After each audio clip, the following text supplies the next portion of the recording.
mais mettre à notre conscience que quand tu es loyal envers une personne, ce que tu feras aujourd'hui, peut-être tu le fais et il n'y a pas de retour. Mais je vais te dire, si un jour tu as pu faire du bien à l'enfant d'autrui, cela va te revenir. Si un jour tu as pu te sacrifier pour une personne, ne crois pas que tu as sémé en vain. Cette semaine aura une récolte. Alléluia. Voilà, Jonathan, tu as sémé l'amitié, sémé la loyauté, sémé son royaume dans la vie d'un homme. Et ce homme-là, malgré sa mort, bien aimé, converge avec moi que lorsque le pouvoir change de camp, celui qui vient au pouvoir, il est censé éliminer tous ceux qui étaient les adversaires. C'est pas maintenant que ça se passe quand vous voyez les politiciens, je te rassure, même dans la Bible, en tant que quand tu es au pouvoir, ton adversaire, tu les élimines en même temps, tout pouvoir mieux régner. En tant que moment, David est resté au pouvoir, il devrait liquider tout ce qui appartenait à Saül. Alléluia. Mais c'est pour cela qu'on voit Melchisedec aller à l'eau des bas. Parce qu'il sait que la personne qui apprend la royauté va chercher à le tuer. Est-ce que tu me comprends? Mais si tu es allé se cacher parce qu'il sait que son grand-père n'est plus roi et son père est mort, celui qui est au pouvoir va chercher à l'éliminer pour qu'il n'y ait pas de descendance pour venir réclamer le trône. Est-ce que tu me comprends? Mais c'est là maintenant que la grâce et la loyauté rentrent en scène. Alléluia. Elle rentre en scène lorsque David sait qu'il y a une alliance. Même si tout le monde est mort, il s'assoit et puis dit non, j'ai une alliance avec Jonathan. Mais est-ce que depuis que je suis roi, est-ce que je sais si la descendance de Saül a été exterminée ou bien il y a quelqu'un encore? C'est en cela que la grâce rentre en ligne de compte. Tu as allé au débat, tu as oublié, ni entendu. La souffrance te déforme tellement qu'on a l'impression que tu as 120 ans, alors que tu n'as même pas encore 30 ans. À cause de la souffrance, ton visage est déformé, tu es déformé de tout, même tes cheveux s'arrachent. Alléluia. Mais quand la grâce rentre en scène, la grâce permet à ce que ce qui a été oublié revienne à la surface. Ton amen n'est pas arrivé ici. Ce qui a été oublié rentre à la surface. Regardez, de l'eau départ. Alléluia. De là où il est, et de surcroît, il est malade. Parce qu'au moment de la guerre, la servante l'a fait tomber et il a perdu ses jambes. Il n'est pas né comme ça. Amen. Donc là, cherchons à sauver son âme. Cherchons à se mettre à l'abri. La grâce fait surface. C'est pourquoi je dis, aujourd'hui, tu es en train de pleurer parce que tu as fait du bien aux gens qui n'ont pas été reconnaissants. Oh, ne t'en fais pas. Il y a un David qui est à ta recherche. Tu as fait du bien aux enfants d'autrui. Tu as fait du bien à une famille qui n'a pas reconnu. Tu as fait du bien à un homme de Dieu. Tu as fait du bien à un serviteur de Dieu. Tu as fait du bien quel que soit dans la terre où tu as sémé. Et tu crois que tu es sorti en vain. Parce que quand tu vois la situation, tu es à l'eau de bas. Tu es oublié. Tu es défiguré par la souffrance. Je t'ai dit, le Seigneur est en train de préparer un David. Et le David doit te retrouver. Alléluia. Le David doit te retrouver. Parce que tu sais, ce qui est bon avec la grâce, on ne cherche pas la grâce, mais la grâce vient vers toi. Amen. Nous voyons Joseph. Joseph, ses frères l'ont mis dans un trou. Mais le trou que Joseph se trouvait, il avait la haine. Il se disait que sa vie s'arrêtait là. Mais regardez son parcours jusqu'à la prison. Alors que le trou lui préparait à la royauté. Alléluia. Je dis ce matin, du trou à la table du roi. Alléluia. Du trou à la table du roi. Parce qu'il faut un trou pour que tu puisses t'asseoir avec le roi pour manger. Il n'y a pas de trou, il n'y a pas de table dressée.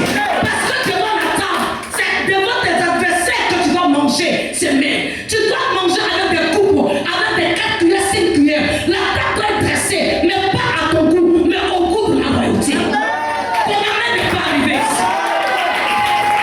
Alléluia. Donc devant les situations, que Dieu permet pour te mettre dans le trou, ou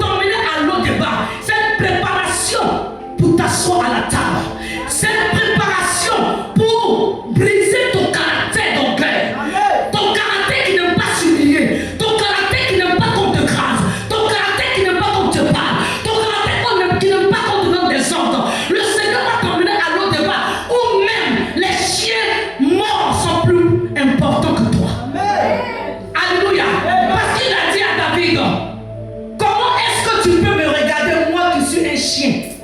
S'il disait un chien, c'était encore bon. Mais il dit quoi? Un chien mort. C'est-à-dire un chien vivant, mais il a encore de la valeur qu'un chien mort. Bien-aimé, dans quelle mort tu te trouves? La grâce, on ne la cherche pas. La grâce te croise. Comme tout à l'heure, mon pasteur me disait, il dit effectivement, tu as raison, parce que même Marie n'a pas cherché la grâce. Qu'est-ce que l'ange a fait? Il dit, je te salue Marie, toi, une grâce qui a été faite. Tous ceux qui sont rentrés dans la grâce n'ont pas cherché la grâce les a trouvés. Mais ce chemin était alors de la oublier. Mais la grâce a touché le cœur de David. La grâce a travaillé le cœur de David. La grâce te permet que les gens qui t'ont oublié se souviennent de toi. La grâce te permet même que tes ennemis deviennent ton ami. Parce que ce même ennemi qui t'a écrasé, le Seigneur va tourner son cœur en ta faveur pour qu'il te cherche à te faire du bien. Amen. Qu'est-ce que tu as que le Seigneur ne peut pas changer? Si ton effort, c'est que c'est payé, mais ce que tu ne fais pas avec ton effort devient une grâce. Amen. Alléluia. Amen. Parce que David était à la bergerie. Dieu est venu le trouver avec le roi Samuel. Il dit, je te prends. Il n'a pas cherché la grâce. Alléluia. Amen. Nous sommes dans un mois de grâce. Amen. Quel que soit ton lot de bas, quel que soit ce qui te pèse, ou ce qui te déforme, ou ce qui t'assujettit, je te dis que le temps est en train d'être préparé. Dieu est en train de préparer les cœurs. Dieu est en train de préparer les circonstances. Parce que pendant que tu crois que tu es un chien mort, le Seigneur est en train de dresser la table. Et quand la table sera dressée, tu auras besoin de ton héritage. Amen. Est-ce que je parle bien? Tu sais, Dieu ne donne pas moitié pour laisser moitié. Mais quand Dieu donne, Dieu s'arrange pour que tout soit prêt. Amen. Et il dit, Shiva qui avait gardé l'héritage de Melchisedec, savait où il était, n'est-ce pas? Non, tu ne le vois pas bien. Il savait où il était. Amen. Ce matin, je viens prophétiser. L'ange qui a gardé tes bénédictions. Amen. Non, ton amen n'est pas là. Amen. La Bible dit, il va avec, quand David a demandé, est-ce qu'il y a quelqu'un dans la famille de Saül pour que je puisse le faire du bien?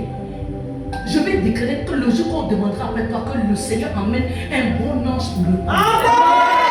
Amen. Amen. J'ai annoncé. J'ai dit, le jour que quelqu'un demandera après toi, que le Seigneur dispose un ange pour répondre oui. Amen. Parce que Dieu peut vouloir te faire du bien et tomber sur un satanique qui va dire, je ne te connais pas alors que tu n'as même pas de lui. Mais là, je viens prendre le Siba comme un héros. Parce que lorsque David a demandé, est-ce qu'il y a-t-il encore dans la maison de Saül, de Jonathan, quelqu'un qui reste, pas pour le tuer? J'ai dit, celui qui garde ta bénédiction, il ne va rien toucher jusqu'à ce que tu rentres dans cette bénédiction. Amen.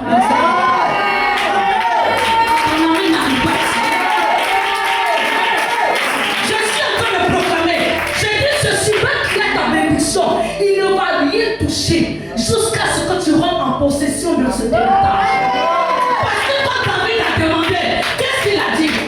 Il a dit oui, il est là, il connaissait même le lieu, même sur le type où il était, il a tout dit le non.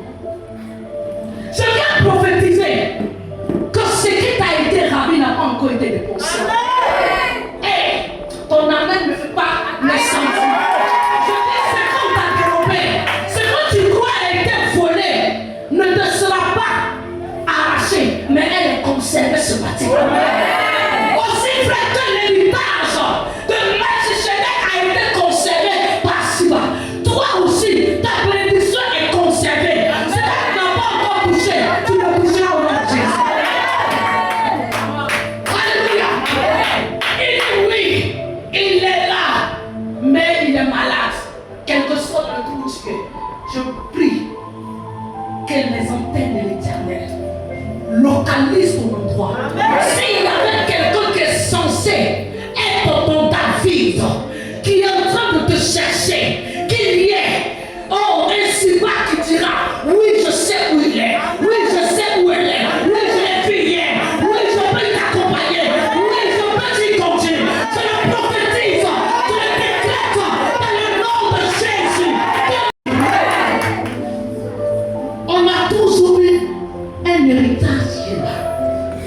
avancé, tant que tu n'as pas épuisé ton héritage, ça peut ne pas être dans tes mains.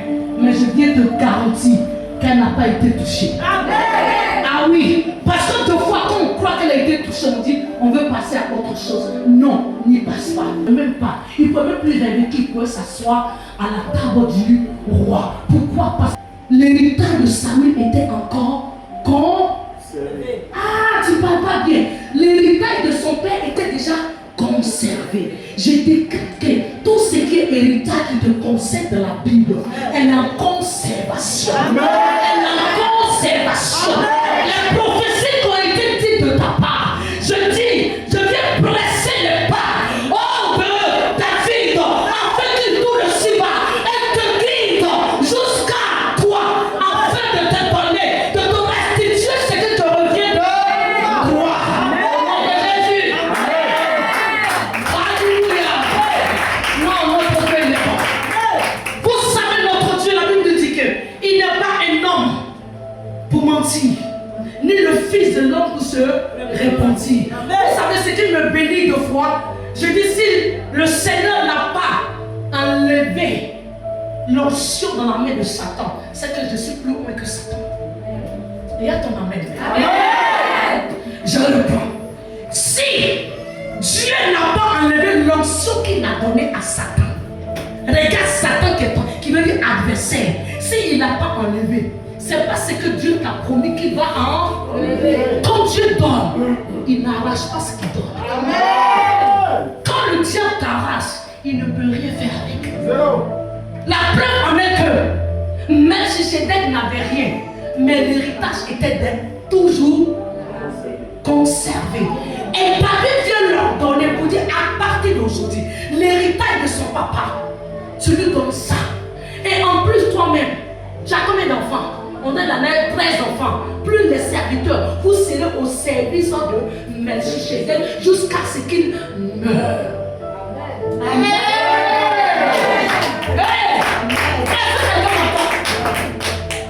Celui qui est le gardien de ta bénédiction, active-le ce matin par ta foi. Amen. Active-le par ta foi. C'est pourquoi je dis, même ton ennemi sera ton bienfaiteur. Parce que quand la grâce veut t'atteindre, tu ne le cherches pas, il te croise. Lui, il sait où ta position est localisée. Il te trouvera et il te dira, je ne sais pas, mais ta mère avait fait quelque chose dans son vivant. Cela, c'est pour cela que tu n'es pas mort. Ton père avait fait quelque chose, mais par rapport à ce qu'il a fait, je regarde du côté de ta mère et je dis, tu sors de là. Amen. Alléluia.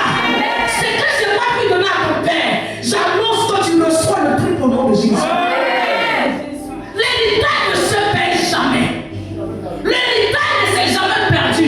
Mais c'est nous les enfants de Dieu qui croyons que l'héritage est parti en fonction du temps qui est passé.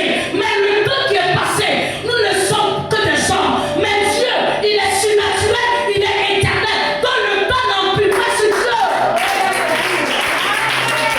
Alléluia. Le temps ne change pas la nature de Dieu. Sinon, comment tu peux me dire, lorsque Dieu disait, je crée la terre et les cieux, où était Dieu au moins créé ça? Dieu n'est pas sur la terre, il n'est pas dans le ciel, il est dans l'éternité. Amen. Tout ce qui est éternel ne périt pas. Tant que tu as le souffle de vie, un David va te rechercher. Amen. Tant que tu es à l'eau de bas, dis-toi que c'est l'eau de bas. Prépare un David. Et pour être à la table du roi, regarde Joseph. Joseph a commencé à pardonner étant dans la prison. Alléluia. Donc l'eau de bas te prépare à pardonner. On nous fait tellement de mal.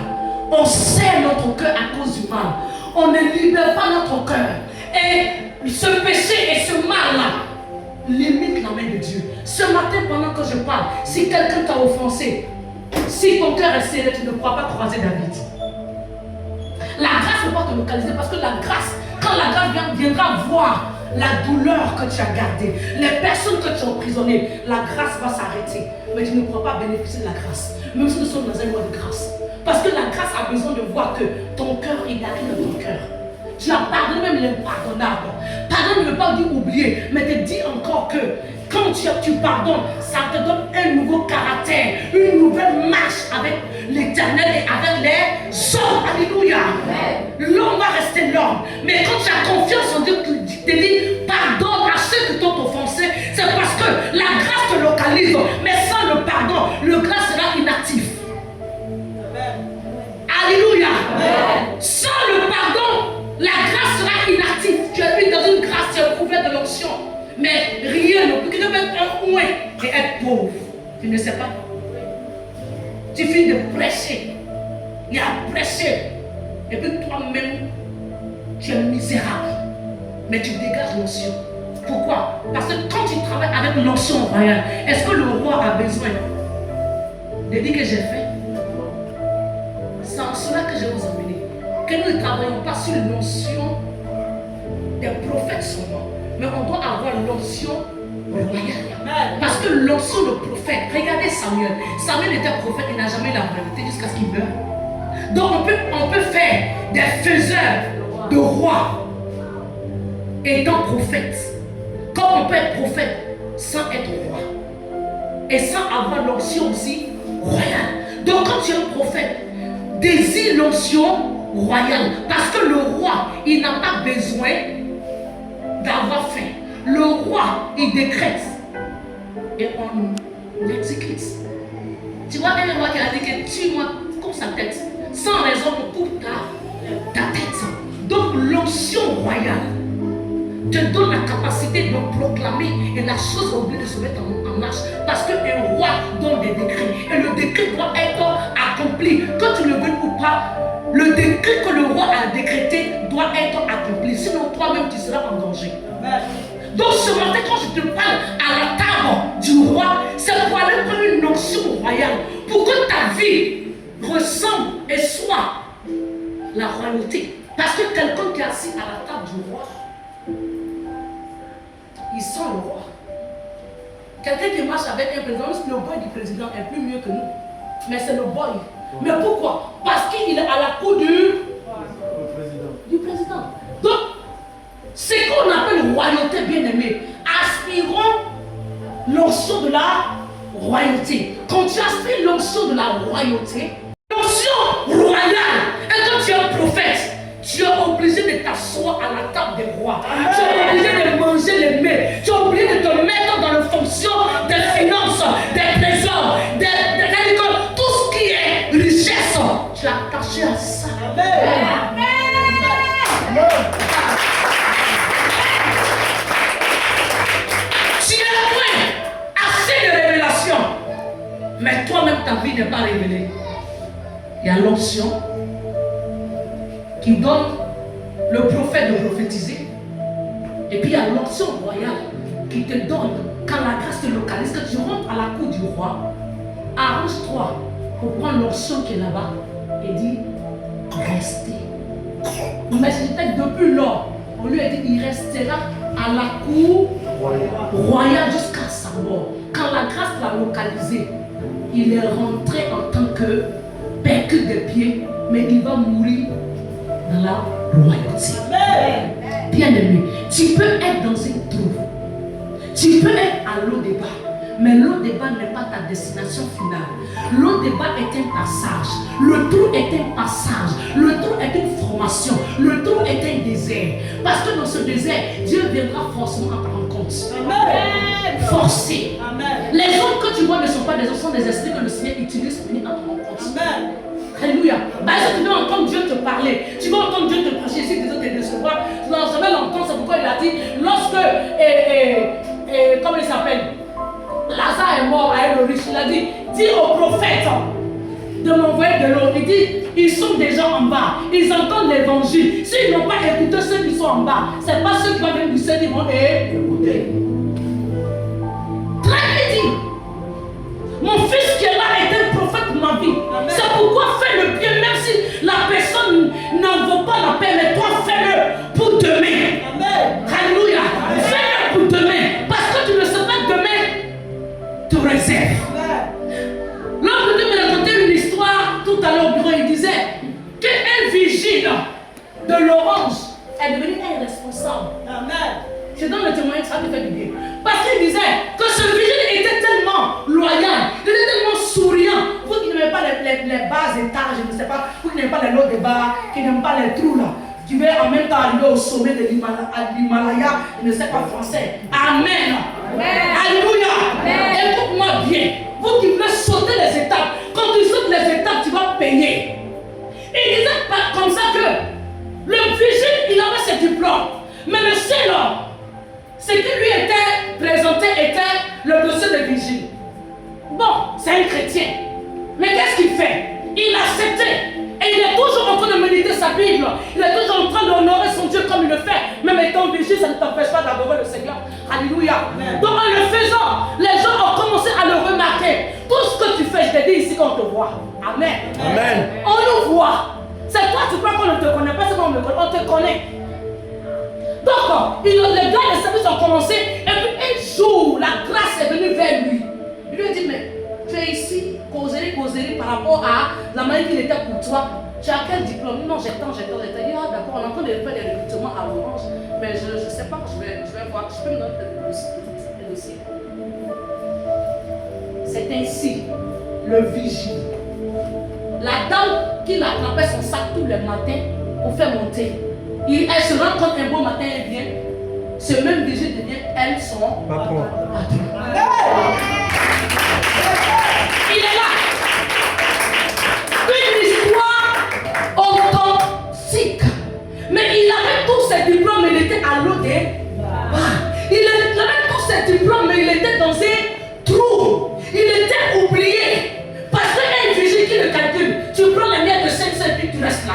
Mais lui, il savait que son nom de bas était un passage. C'était pas le terminus, mais c'était un passage à la cour royale. Alléluia. Mais il est resté là avec le grand sourire, avec le diplôme. Les petites choses, c'est là que tu peux croiser David. Amen. Alléluia. De quoi tu peux donner un travail quand tu trouves moqueur de moquerie. Tu trouves comme c'est une moquerie. Mais le Seigneur, c'est là seulement que David va passer. Amen. Puisque c'est la seule place que David va passer, le Seigneur va te déposer là d'abord. Parce que tu auras besoin de David qui va passer pour pouvoir t'introduire à la cour royale. Amen. Alléluia. Amen. Nous tous, on a eu notre trou. Nous tous, on a eu notre lot de bas. Mais c'est la manière que tu vois ton lot de bas que David se presse pour venir. Amen. C'est la manière que tu vois les gens parlent de toi pour dire, oh, celle-là, je sais qu'elle a une valeur, elle a de la qualité, elle a de l'avenir. Elle est là, mais je sais qu'on peut l'aider. Alléluia. Amen. On n'est jamais à la cour royale pour croiser le roi. On est toujours à l'autre débat pour croiser le roi. C'est en cela qu'on parle de la grâce. Amen. Alléluia. Amen. On parle de grâce lorsque tu ne cherches pas. Lorsque tu es fatigué de ce qui t'arrive, mais tu n'as aucune solution. Toute ta solution, c'est Dieu qui pourvoira. Et tu espères et que tu crois qu'il pourvoira. Et c'est là que le Seigneur entre en scène pour te dire, je te salue. Amen. Je te salue. Amen. Même si tu es perdu de pied, même si tu n'as pas de famille, tu n'as pas de situation, moi je te mets sur mes ailes. Amen. Alléluia. Amen. Alléluia. Amen. Quelqu'un a l'eau débat ce matin. Amen. Quelqu'un veut sortir de là ce matin. Amen.